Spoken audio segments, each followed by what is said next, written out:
Brother ఏం చేస్తుంటారు మీరు? నేను ఎలక్ట్రీషియన్ అండి, అపార్ట్మెంట్ వైరింగ్లో అవి చేస్తుంటాను. ఏంటి ఎలా ఉన్నాయి వర్క్లు? ఇప్పుడే కొంచెం స్టార్ట్ అయినాయి సార్.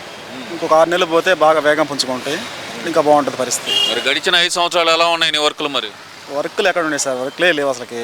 అందరు ఖాళీగా ఉన్నాం, ఏదో పొలం పని, ఏ పని దొరికితే ఆ పనికి వెళ్ళేవాళ్ళం. స్కిల్ ఉన్న వాళ్ళు కూడా ఎటువంటి వర్క్ లేక ఖాళీగా ఉన్నారు అందరూ. ఎందువల్ల అంటారు? ఎందువల్ల అంటే డెవలప్మెంట్ లేక సార్. ఒక రాజధాని లేదు, 3 రాజధానులు అంటారు, 3 ముక్కలాట ఆడతారు. ప్రభుత్వానికి ఎవరన్నా చెప్దామన్నా సార్, చెప్తే ఎవరు చెప్పినా వినే పరిస్థితులు వాళ్ళు లేరు. మా ధోరణి మాదే అని చెప్పి అలా వెళ్ళిపోయారు. రాజధాని ఆగిపోయింది, అభివృద్ధి మొత్తం కుంటుపడిపోయింది. అంటే 3 రాజధానులు చేస్తే 3 ప్రాంతాలు అభివృద్ధి చెందుతాయి అన్నారుగా, మరి ఎక్కడ ఎలా అభివృద్ధి చెందుతుంది? ఇప్పుడు అక్కడ ఒకటి, ఇక్కడ ఒకటి, ఇక్కడ ఒకటి 3 చోట్ల పెట్టారండి. 3 చోట్ల పెడితే నాకేదన్నా ఒక శాఖలో పని ఉంది, పనికి వెళ్ళాలంటే నేను వైజాగ్ పోవాలి. నాకు ఇక్కడ నుంచి వైజాగ్ 400 కిలోమీటర్ దూరం. లేదు కర్నూలు పొమ్మంటారు, కర్నూలు నాకు ఇక్కడ నుంచి 400 కిలోమీటర్ దూరం. నేను మధ్యలో ఉన్నా కాబట్టి నా పరిస్థితి. అదే వైజాగ్ ఒడికి పని కర్నూలు పోవాలంటే, కర్నూలు ఒడికి పని వైజాగ్ పోవాలంటే ఎలా తిరుగుతారు? ఎంత టైం వేస్ట్, ఎంత మనీ వేస్ట్. రాజధాని అనేది మిడిల్లో ఉండాలి ఎప్పుడైనా సరే. కేంద్ర బిందువు అంటారు రాజధానిని. ఆ కేంద్ర బిందువు అనేది సెంటర్లో ఉంటే బాగుంటుంది, కానీ ఆ మూల ఒకటి, ఈ మూల ఒకటి, ఈ మూల ఒకటి, అది తెలివి తక్కువ ఆలోచన సార్ అది. అంటే ఇక్కడ మీరు అనేది ఏంటంటే కనుక 3 ప్రాంతాల్లో ఆయన జగన్మోహన్ రెడ్డి అన్నది ఏంటంటే 3 ప్రాంతాల్లో ఉంటే కనుక అన్ని చోట్ల అనేది డెవలప్ అవుద్ది, పేదలందరూ బాగుంటారనే మాట అయితే చెప్పాడు కదా. మరి ఇప్పుడు మీరు అలా బాగు చేయాలనుకుంటే దీనికి ఇంకో మార్గం చేయొచ్చండి. మీకు ల్యాండ్ పూలింగ్ చేసుకోవడానికి ల్యాండ్ ఎక్విజిషన్ ఎక్కడ కరెక్ట్గా ఉందనుకోండి, ఇప్పుడు నీకు ఇక్కడ ప్రభుత్వ భూమి ఎక్కువగా ఉందనుకుంటే ఆ ఏరియాని ఇప్పుడు ఇండస్ట్రియల్ పార్క్స్ లేకపోతే ఇలాంటి కారిడార్స్కి ఇచ్చారనుకోండి, గవర్నమెంట్ మాకు ల్యాండ్ ఇస్తుంది కాబట్టి మనం బిజినెస్ చేసుకోవచ్చు అని చెప్పేసి బిజినెస్ మ్యాన్ మొత్తం ముందుకు వచ్చి ఆ ఏరియాలో సమ్ బిజినెస్ పెట్టుకుంటారు. లేదు వైజాగ్ ఉందనుకోండి, వైజాగ్ మంచి టూరింగ్ ప్లేస్, అలాంటి టూరిజం డెవలప్ చేసుకోవాలి. అలా ఇండివిజువల్గా సెపరేట్గా ఇలా ప్లాన్ చేసుకోవాలి, కానీ 3 ముక్కలాట ఆడితే ఏముంటుంది సార్? ఉపయోగం ఎవరికి ఉంటుంది? ఇక్కడ చూస్తే కనుక జగన్మోహన్ రెడ్డి అంటుంది ఏంటంటే కనుక ఈ ప్రభుత్వం గెలిచింది ప్రజల వల్ల కాదు, ఈవీఎంల వల్ల అంటున్నాడు. జగన్మోహన్ రెడ్డి అంటలేదు, ముఖ్యంగా వాళ్ళ నాయకులు ప్రతి ఒక్కళ్ళు అదే మాట అంటున్నారు, ఈవీఎంలు అంటున్నారు. నిజంగానే ఈవీఎంల వల్లే ఈ ప్రభుత్వం వచ్చిందా? 2019 ఎలక్షన్ అప్పుడు జగన్మోహన్ రెడ్డి బయటకు వచ్చి ఏం చెప్పాడో మాటలు ఒకసారి గుర్తుపెట్టుకోండి. నేను వేసిన ఓటు సైకిల్ నొక్కితే ఫ్యాన్కి పడింది అనుకోండి, నేను ఊరికి వస్తానా? రాను కదా. నేను కూలింగ్ బూతులు అరుస్తాను కదా, అరిచి నా ఓటు ఇలా ట్యాంపర్ అయిందని చెప్పి గోల్ చేస్తాను కదా. అప్పుడు ఎందుకు ఎవరు గోల్ చేయలేదు? ఎందుకంటే సజావుగా జరిగింది కాబట్టి గోడవ చేయలేదు. ఒక ఎథికల్ హ్యాకింగ్ అంట, ఏందో కొత్త పేర్లు కనిపెడుతున్నారు. అసలు వైసీపీ వాళ్ళకే దొరుకుతాయి అని, లేకపోతే జనం అందరికీ తెలుసో తెలియదు, నాకైతే తెలియదు. యాక్చువల్లీ నేను త్వరగా అలాంటి పదాలు వినలేదు. ఎథికల్ హ్యాకర్స్ ఉంటారంట, గాలిలోనే ఓట్లు మాయం చేస్తారంట. ఇంకొకటి వచ్చే 4 స్లిప్పులు పడేసి ఈ వీవీప్యాట్లోంచి మన స్లిప్పులు చింపి బయట పడేసారు, ఇంకోటి వీడియో చేస్తాడు. ఏందో ఈ ప్రభుత్వం వచ్చిన తర్వాత పేదలందరూ సంతోషంగా లేరు, జగన్ అన్నుంటే బాగుండేది అనుకుంటున్నారంటగా, నిజమేనా అది? అంటే జగన్ అన్నుంటే కనుక ఈ పాటికి విద్యా దీవెన బటన్ నొక్కేవాడు, అమ్మఒడి బటన్ నొక్కేవాడు, రైతు భరోసా నొక్కేవాడు, ఈ బటన్లన్నీ నొక్కేవాడు అంట కదా. బటన్లు కాదు ఆయన నొక్కింది, ఇప్పుడు దాకా మా పేక నొక్కాడండి. ఇప్పుడే జనం కొద్దిగా ఊపిరి పీల్చుకున్నారు. ఏంటండి నిత్యం నిరంతరం వాలంటీర్లు, పొద్దున్న లెగితే వాలంటీర్లు, ప్రతి ఒక్కటి చేతిలో ఫోన్, చిన్న జరిగిన పెద్ద జరిగిన. ఇంట్లో ఆడకూతుర్లు మగవాళ్ళు భార్యాభర్త తిట్టుకున్నా కూడా వీడియో రికార్డ్ చేసేవాళ్ళు అండి బాబు. ఏందే వాడు నా పొరపాటున పొలం కట్టుకొని తగ్గొచ్చి చరుచుకొని సార్ దాన్ని వీడియో రికార్డ్ చేసి దాన్ని వైరల్ చేసేవాళ్ళు. అసలు ఎంత నీచం అంటే అసలు మరీ అసలుకి. ఆ బాత్రూమ్కి వెళ్ళిన వాడిని కూడా పిలిచి నువ్వు వేలు ముద్ర అయ్యి తంబెయ్యి ఆధార్ కార్డు అంటారు. దేనికో ఎవడికి అర్థం కాంతవరకు. ఆయన అమ్మఒడి, విద్యా దీవెన వేసాడంటే వేసాడు, ఒక 5 సంవత్సరాలు 3 సంవత్సరాలు వేసాడు. దానివల్ల జనం కాస్త కోస్త ఉపయోగపెట్టుకున్న ఉపయోగపడింది, తాగుబోతులు ఉపయోగపెట్టుకోలేదు. వాళ్ళు ఎప్పుడు ఉపయోగపెట్టుకోలేండి. దీనివల్ల ఏంటంటే ఇంతకుముందు పీజీలు చదివే వాళ్ళకి స్టైఫండ్ ఉండేది, నెలకు 10,000 అని చెప్పేసి. డిగ్రీ అబోవ్ చదువుకుని ఎవరికైనా సరే సెంట్రల్ యూనివర్సిటీ కానీ ఇలాంటి యూనివర్సిటీల్లో, మంచి యూనివర్సిటీల్లో ఈ ఫెసిలిటీస్ అన్నీ ఉండేవి. అవన్నీ క్లోజ్ చేసి ఆ నిధులు ఎస్సీ ఎస్టీ సప్లాన్ నిధులు ఈ మొత్తం వాడేసి ఇవి ఇచ్చాడు. ఇప్పుడు ఒక విధానం చెప్పాలంటే ఎస్సీల పొట్టగొట్టి అమ్మఒడి అనేది అమలు చేశాడు. ఏంటి స్కాలర్షిప్, పిల్లల స్కాలర్షిప్ మొత్తం కొట్టేసి, అది కొట్టేసి ఇన్ ద సెన్స్ ఆపేసి ఆ విద్యా దీవెన వేసాడు. ఒకప్పుడు విదేశీ విద్య ఉండేది.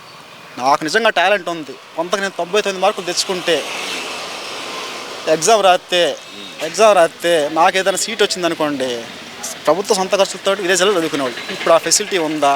లేదు, అన్నీ ఆపేశాడండి.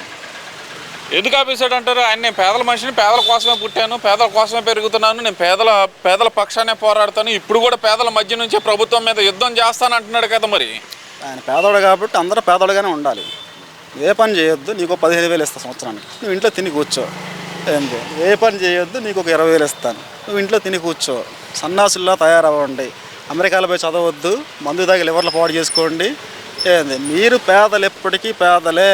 నేను పేదల మనిషి, నేను పేదవాడిని కాబట్టి మీరు కూడా పేదవాళ్ళలాగే ఉండాలి.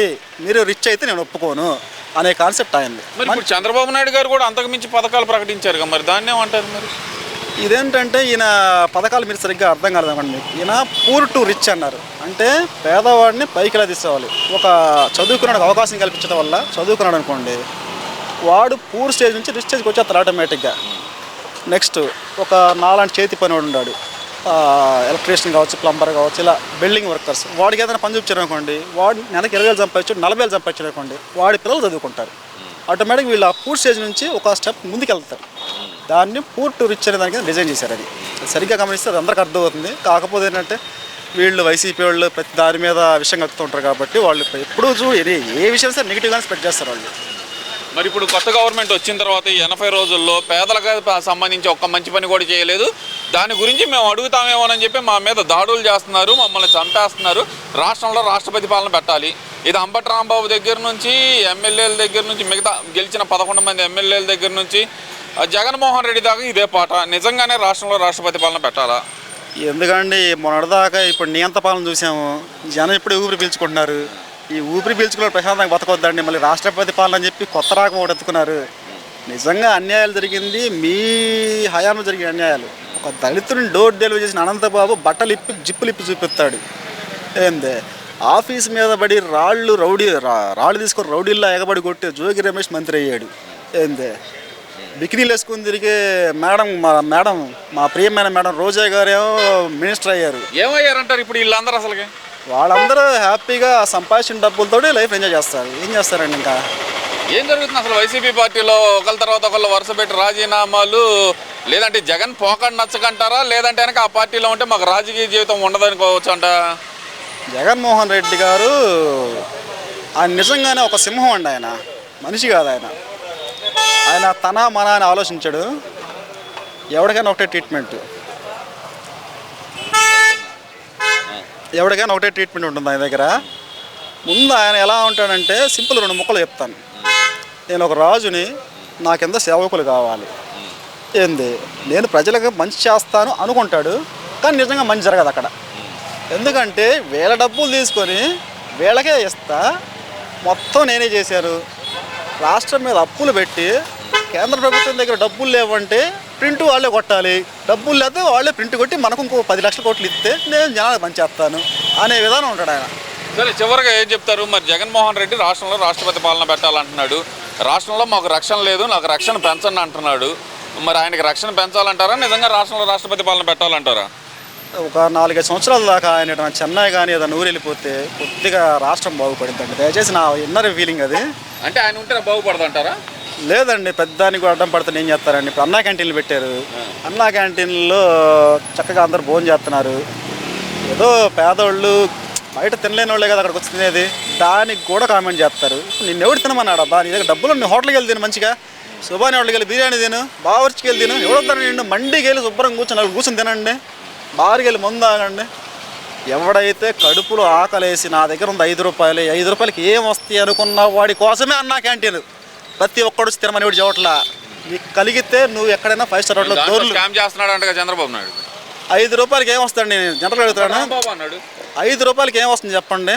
ఒక సిగరెట్ వస్తుంది, అట్లీస్ట్ ఒక సిగరెట్ వస్తుందా? అది తెలియదు. అంబటి రాంబాబు అన్నాడు స్కామ్ చేస్తున్నాడు, అందులో చంద్రబాబు నాయుడు ఆ బిల్డింగ్లు అన్ని అంబటి రాంబాబు అంటుంది ఏంటంటే ఆ బిల్డింగ్లకి అన్ని ఆయన రంగులు వేసుకున్నాడు, ఇది స్కామే కదా.